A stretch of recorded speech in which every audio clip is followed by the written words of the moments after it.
Welcome to Shomach Shovan, the Daf Shir sponsor Lui Nishma Saim Yaakov Shalom Le'Abbas Yitzchok. We're holding in Sanhedrin Daf Lamedei. The Gemara in Mudalef, and one of the reasons why you cannot do a din on Erev Shabbos is because by Sunday the Dayan will forget what did he say on Friday. So the Gemara, but the Sofrim write down what the Dayanim were saying. So the Gemara, even though the Sofrim write it down, a person is going to know what he said, but he's not going to remember the understanding of what he said. Why? Libo de inshi. And Rashi explains, what does it mean, libo de inshi? The heart of a person, you don't write down. He knows what was his reasoning.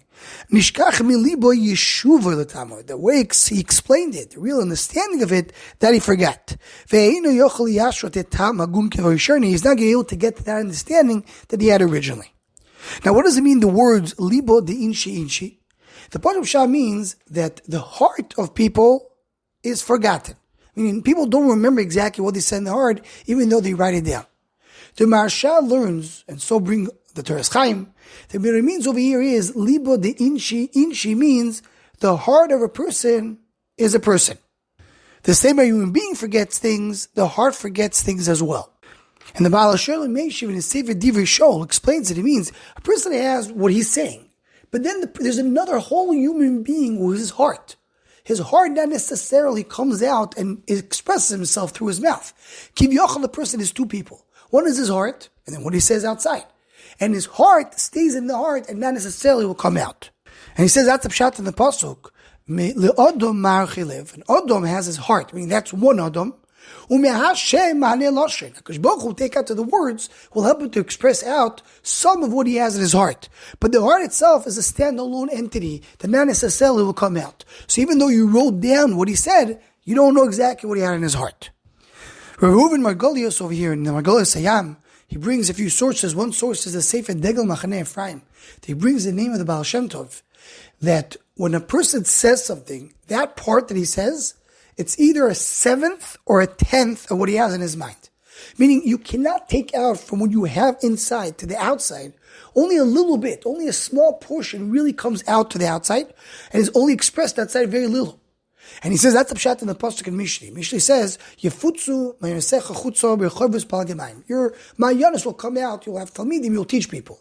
But yulechol levadecho ve'in lezoy mitoch. There's a part that the Rebbe has in his heart is impossible to express it outside. It always stays inside. It's impossible to take out from the heart to the words things to be said. So Kol Sheken, when you write it down, it's not coming out the same way, because writing will be less than the dibur, even less than the dibur. And this is explained well by Reb Tzadok HaKohen in two places. I saw these two sources in the Sefer Yosef Das. One place is Reb Tzadok in the Kutim Ha'amorim Oid Zayin. And he says the difference between dibur and ksiva is that when a person says, he brings out what he has in his heart. At least a portion of what he has in his heart comes out to his mouth. But when he writes down, he's not bringing out his bina. He's bringing out only his chachma. That's how the Tzadok explains it. And he goes to explain more. When a person speaks, you can see, is the person upset? Is he happy? Is he determined? What exactly he means with his words. But when a person writes it, you just have the words itself. I don't know more than what he says. And he brings our Gemara. A person that can rewrite something, but he won't understand from what he wrote, what exactly was his havana in these words. And Reb Tzadok in Machshavas Chorutz Ois Tezvov explains that that's the reason that Dvarim Sheba'al Peh, you're not allowed to write it down. Why not? Because the words need to be said in a certain way. And writing it down takes it away. But then Reb Tzadok goes on to explain. He says that was all before we got to the stage that we need to write Divrei Torah. But then once Chazal saw that the Torah needs to be written, so now that's the only way for us to bring Torah out. Because we can't rely on Torah Sheba'al Peh on the words, so we need to do it through Ksiva. And then he goes on to bring the Sefer Chasidim and Simon Tav Kuf Lamed and the Maggid who told the Beis Yosef that a person must write his Divrei Torah. Because that's the only way he can deliver the Torah on to the next generation. And who knows if that's not what he came to the world for, said the Tzadok. Every person has a tafkid, and his tafkid is to bring out some Divrei Torah. And this Torah that he says, it may be that's the reason he's in the world. And the way we express it today is through Ksivo. So everybody has to write his Divrei Torah.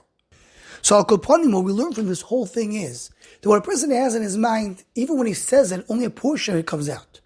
And when he writes it, even a smaller portion comes out.